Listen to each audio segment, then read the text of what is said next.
हजरत जाबिर रज़ियल्लाहु ताला अन्हु नबी करीम सल्लल्लाहु अलैहि वसल्लम इरशाद बर्णना करें যে পাঁচ ওয়াক্ত নামাজের উদাহরণ এইরূপ,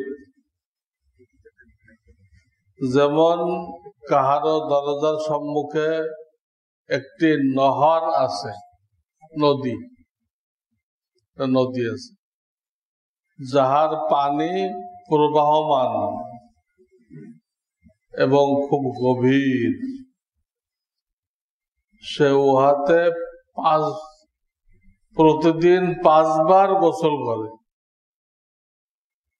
তাহলে তার শরীরে কি কোনো ময়লা বাকি থাকবে? আমরা তো একবার করি, এ লোক করে 5 বার। তো 5 ওয়াক্ত নামাজের এই উদাহরণ দেওয়া হয়েছে।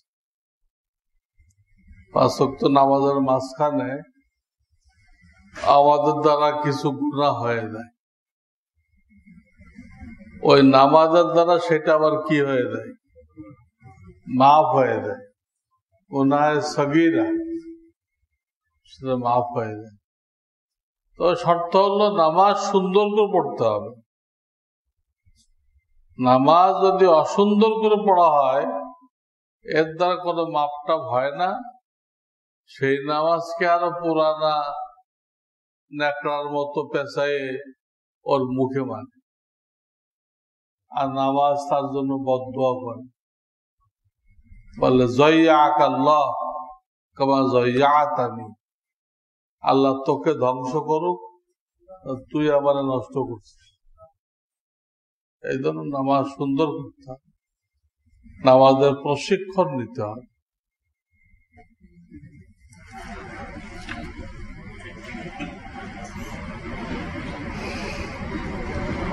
নাপাক অবস্থায় দ্বীনি আলোচনা বা হাদিসে সুবহানাল্লাহ আলহামদুলিল্লাহ বলা যাবে কিনা, বাংলা কিতাব পড়া যাবে কিনা? যাবে। নাপাক অবস্থায় একটা হলো ছোট নাপাক, যাতে উযু ফরজ হয়, আরটা হলো বড় নাপাক, যেটাতে গোসল কি হয়। তো উযু ফরজ হলে তো সব জিকির আজকার, কোরআন শরীফ না ছুঁয়ে তেলাওয়াত সব জায়েজ। কিন্তু বড় নাপাক যেটা গোসল ফরজ হয়, ওই অবস্থায় অন্যান্য জিকির জায়েজ, একমাত্র কোরআন শরীফের তেলাওয়াত। কোরআন তো ছোঁয়া যাবেই না, মুখস্থ পড়া যাবে না, মুখস্থ কোরআন পড়া যাবে না। গোসল যদি কারোর দায়িত্বে ফরজ থাকে, ফরজ গোসলে কয়েকটা বিষয় খুব খেয়াল রাখতে হয়। একটা হলো কানের সব জায়গায় পানি ঠিক মতো পৌঁছলো কিনা। 2 নম্বর নাভির ভিতরে পানি পৌঁছলো কিনা। 3 নম্বর রানের চিপায় আশেপাশে এখানে পানি ঠিক মতো পৌঁছলো কিনা। অন্য জায়গায় তো সহজে পৌঁছে, এই 3টা জায়গায় পৌঁছাইতে হয়, তা না হলে পৌঁছে না। আর একটা চুল পরিমাণ জায়গা শুকনো থাকলে গোসল হয় না, গোসল না হলে নামাজ হয় না। এই জন্য গোসলে কুলি করার, নাকে পানি দেওয়া ফরজ করা হয়েছে কেন? উযুতে তো সুন্নত, কুলি করা, নাকে পানি দেওয়া উযুতে কি, গোসলে কি ফরজ।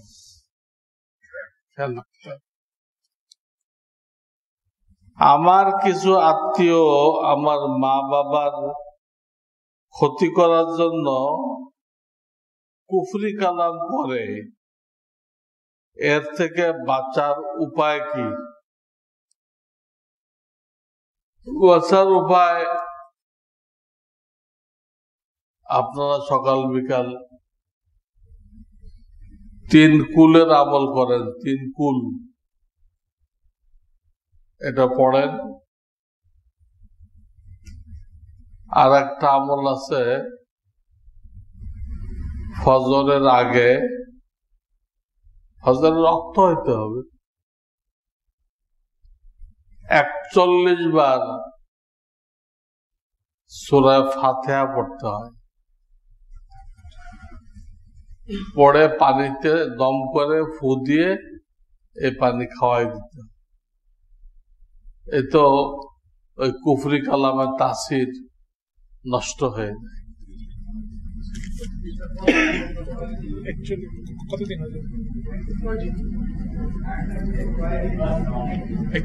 দিনের খাস নেই, এটা 1 সপ্তাহ হইতে পারে, 10 দিন হইতে পারে।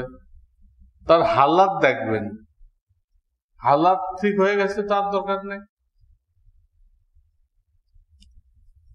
আমার বেশিরভাগ সময় বা নামাজে আন্ডার প্যান্ট নাভির উপরে থাকে ও পায়জামা নাভির নিচে থাকে, তাহলে কি আমার ফরজ তরক হবে? না, একটা যখন নাভির উপরে আছে তো সদর তো ঢেকে গেছে। কিন্তু আসল তরিকা হলো যে আপনার প্যান্টটাও নাভি পর্যন্ত হবে আর জামাটা প্যান্টের উপর দিয়ে পরবেন এবং সেটা হাঁটু পর্যন্ত হবে। জামা কোন পর্যন্ত হবে? হাঁটু পর্যন্ত। তাহলে কাপড়ের উপর দিয়ে সতর প্রকাশ পাবে না। যার পীর নাই তার পীর শয়তান, কথাটা কি সত্য? পীরের মুরিদ না হয়ে মারা গেলে সে কি নিশ্চয় কাফের? সে কি জান্নাতে যাবে? এটা কোন হাদিস কোরআন না। যার পীর নেই তার পীর শয়তান, এটা এমনি প্রসিদ্ধ হয়ে গেছে। এর দ্বারা পীরের গুরুত্ব বোঝানো উদ্দেশ্য যে পীর থাকা উচিত। থাকলে এই লোকটা হঠাৎ বেঈমান হইতে পারে না। নতুন নতুন মতবাদ তৈরি হয়, নতুন নতুন মতবাদ ইসলামের নামে লোকেরা খাড়া করে, আর পাবলিক ওটা বিশ্বাস করে ইমান হারাই ফেলে। যদি তার কোনো শায়েখ থাকতো, মুরব্বী থাকতো, তাহলে এই নতুন মতবাদ শায়েখকে জিজ্ঞাসা না করে বিশ্বাস করত না।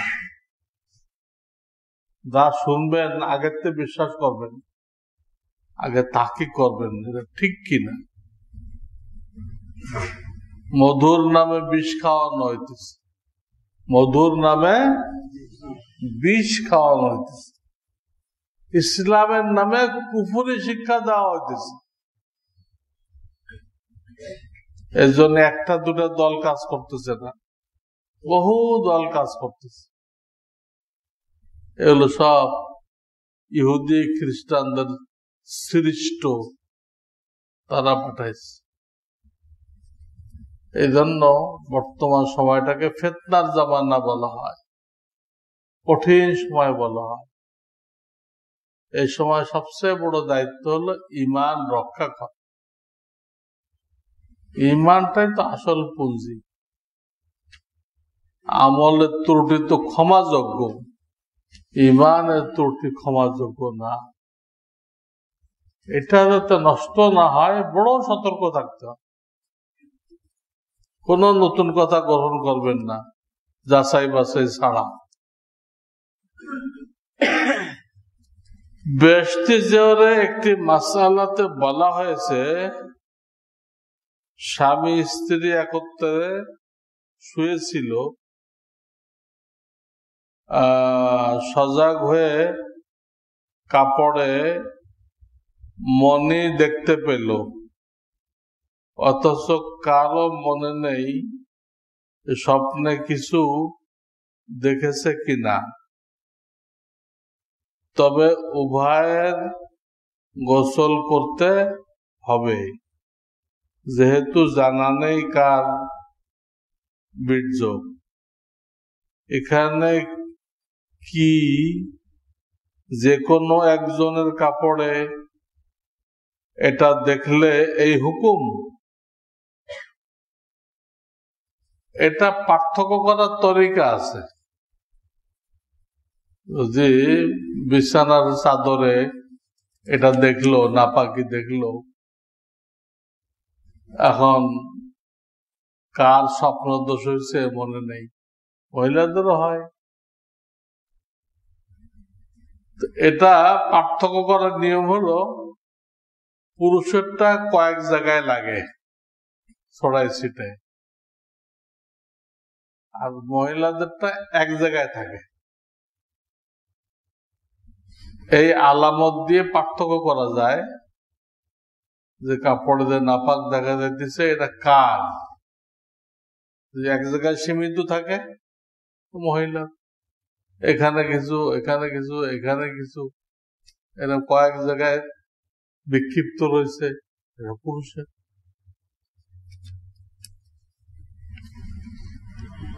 আমি গার্মেন্টসে চাকরি করি, সেখানে মহিলা শ্রমিক আছে, আমি কিভাবে নজর হেফাজত করব?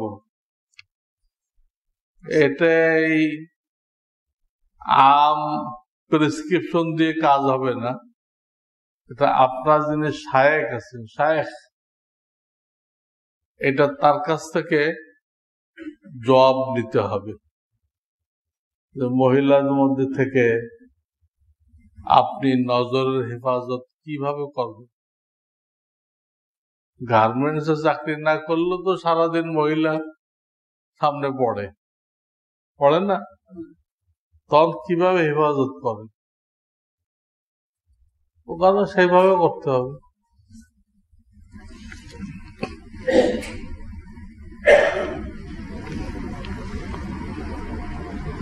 যার কথা হলো ইচ্ছা করে কোন পণ্য নারীর থেকে কোন রকম মজা নেওয়া, অন্তরে একটা মজা নেওয়া, এটাই জেনা। এটা জেনা, এটা কোনো সুরত নেই। এই জন্য পুরুষকে আল্লাহ তাআলা 4টে পর্যন্ত বিবাহ করার অনুমতি দিয়ে রাখছে। যদি তোমার তৌফিক থাকে 4টা পর্যন্ত করো, কিন্তু অন্যটার দিকে যাও কেন? আল্লাহ জমিনে বেগানা মহিলা থাকবে, এগুলো মানসিক রোগী। যেসব মেয়েরা বেগানা চলে, বেপর্দা চলে, এরা হলো মানসিক রোগী। এই কারণে এই হাল হয়েছে। যদি দ্বীনি মজলিসে আসে তাতেও চিকিৎসা হবে, আবার হোমিওপ্যাথির চিকিৎসা আছে এই মানসিক রোগীদের। সেই চিকিৎসা করলে তাদের মধ্যে শালীনতা আসবে, এরকম নিজের অঙ্গ প্রত্যঙ্গ অন্য কাউকে দেখাবে না, উগ্রভাবে চলাফেরা করবে না।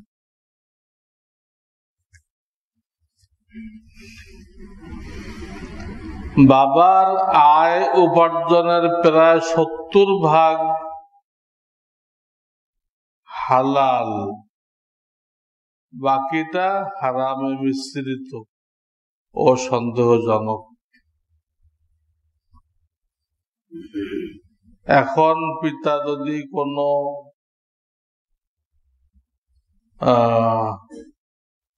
শার্ট কেনে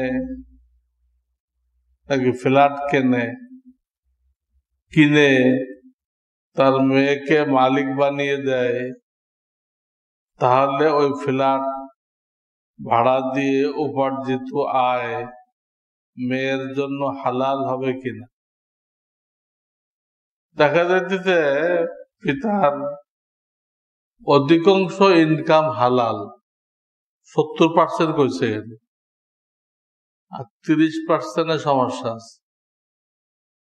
এই অবস্থায় পিতার দেওয়া কোনো গিফট গ্রহণ করা যাবে,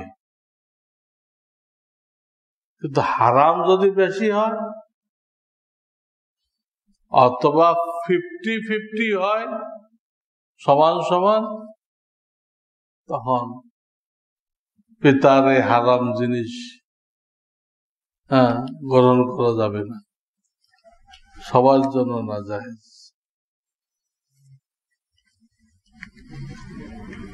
আমার বয়স 27-28 বছর। এখন ইবাদত করলে কি ওই যুবকদের কাতারে আরশের নিচে ছায়া পাবো? আল্লাহ দিতে পারে। আপনি এখন থেকে ঠিক মতো ইবাদত করেন, আর 28 বছর, তাহলে 14 বছরের আপনার নামাজ রোজার উমরি কাজা আদায় করতে হবে। 14 বছরের এটা করে পিছনটার কাফারা করে দেন, তাহলে আশা করা যায় আল্লাহ ওই কাতারে রাখবেন। আমার একটি কন্যা আছে, বিবি এনজিওতে চাকরি করে, বহুত খারাপ। অনেক বোঝানোর পরেও কাজ হচ্ছে না। তার বেতন সংসারেও খরচ হয় কিছু কিছু। এখন আমার করণীয় কি? করণীয়, যেহেতু স্ত্রীর উপরে আপনার প্রভাব খাটে, শরিয়াতে স্ত্রী আপনার অধীনে,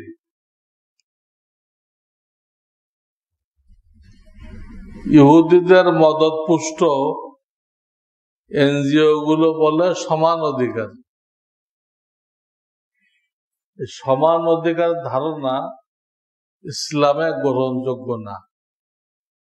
কোরআনের বহু আয়াতে বলে দেওয়া হয়েছে যে স্বামীরা পরিচালক, স্ত্রীরা তাদের অধীনস্থ। তাদের ক্লিয়ার মানা করে দেন, তুমি এই চাকরি করতে পারবা না, এবং তার কষ্ট করে চলবেন, কিন্তু তার কোনো আয় আপনারা সংসারে ব্যয় করবেন না।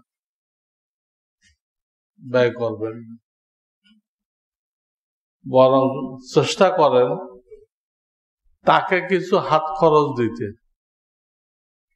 যাতে ওই হারাম চাকরি ছেড়ে দেয়। এনজিওতে চাকরি করা একে তো হারাম, দ্বিতীয়ত এটা আপনার বিবি থাকবে কিনা সেটা সন্দেহ আছে। তা আপনার বিবি থাকবে না এনজিওর বসের বিবি হবে, এটা কি আছে? সন্দেহ আছে। বসের খেদমত করতে করতে বসেরই হয়ে যাবে। এইসব করতেই তো আসছে তারা, এইসব শয়তানি করতে তারা আসছে। এই জন্য যুবকদেরকে চাকরি দেওয়া না।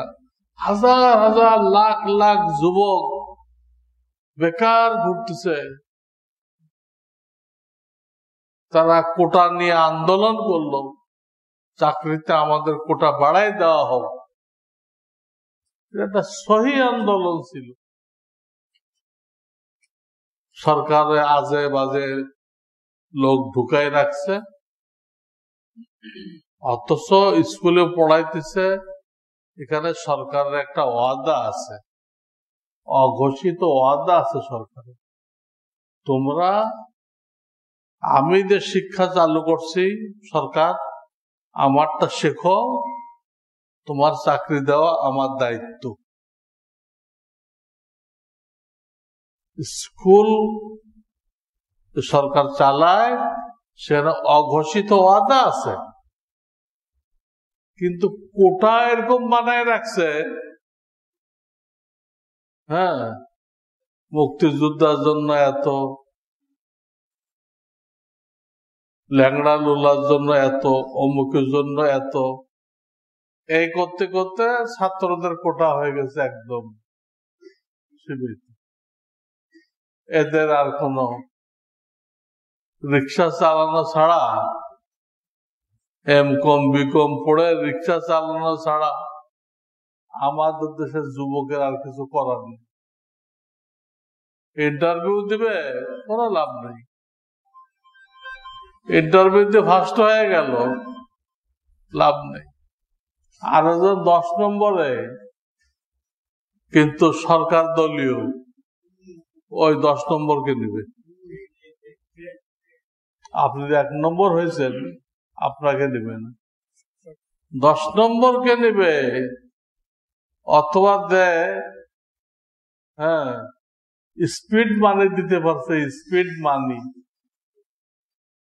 তাকে নিবে, আপনাকে নিবে। এমন পড়া এটা, যেটা পড়ে বেকার ঘোরাফেরা ছাড়া কোনো রাস্তা নেই।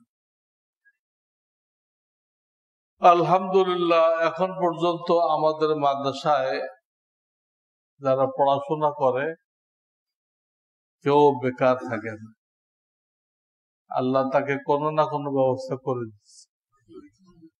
কমই মাদ্রাসায় পড়ুয়া কোন লোক বেকার নেই, চাকরি পায় নেই, এরকম নেই। কিন্তু সরকারের লাইনে লক্ষ লক্ষ বেকার, তাদেরকে চাকরি দিবে না, দিবে কাদেরকে? মহিলাদেরকে। আরে আল্লাহ কি মহিলাদেরকে ইনকাম করতে কইছে? তাকে তো অন্য দায়িত্ব দিছে, তাকে মাসে 10 দিন হায়েজ পালন করতে হবে, এটা দায়িত্ব। তাকে সন্তান পেটে রেখে, হ্যাঁ, এটাকে বড় করতে হবে, সন্তান প্রসব করতে হবে, 2-3 বছর এটা লালন পালন করতে হবে, তারপরে যে এই সন্তানকে শিক্ষা দিতে হবে, শিক্ষা দিতে হবে, স্বামীর ঘর গোছায় রাখতে হবে, স্বামীর খেদমত করতে হবে। এত দায়িত্ব পালন করে একটা মেয়ে কিভাবে অফিস করবে? স্বামীর খেদমত তার দায়িত্বে, স্বামীর সংসার তার দায়িত্বে, সন্তান পেটে রাখা, মানুষ করা তার দায়িত্বে। এগুলো করে একটা মেয়ে কোনোভাবে চাকরি করতে পারে না। এগুলো কাফেররা আমাদের সরকারের উপরে চাপায় দেয়। তাদের প্ল্যান হলো মহিলাদেরকে রাস্তায় বের করো, জিনা ব্যভিচারকে ব্যাপক করে দাও, এরা আল্লাহর গজবে ধ্বংস হয়ে যায়। জিনা ব্যভিচারকে, আপনার বিবি ধর আর এক বেটার সাথে চাকরি করবে, এক টেবিলে চা খাবে, তার সাথে কোনো খাতির হবে না? মানুষকে বানাইছে এরকম, যার সাথে মেশে প্রত্যেক দিন তার সাথে সম্পর্ক সৃষ্টি হয়ে যায়। তো আপনার বিবি তো আপনার থাকলো না, কি নিয়ে সংসার করতেছে? হ্যাঁ, একটা খাসা, এর মধ্যে তো কোনো রু নেই।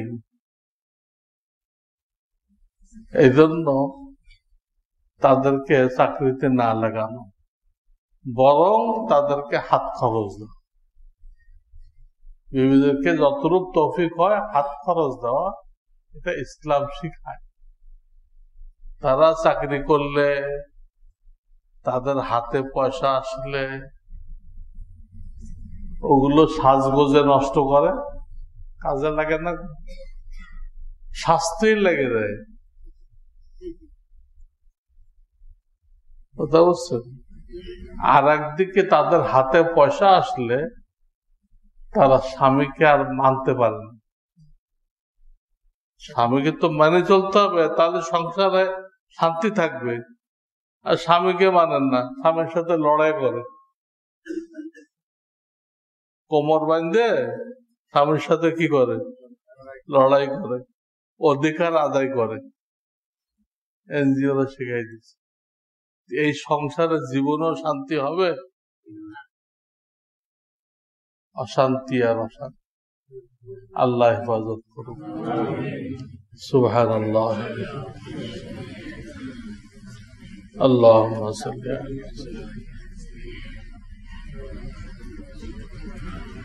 ربنا لا تزغ قلوبنا بعد إذ هديتنا وهب لنا من لدنك سبحان ربك رب العزة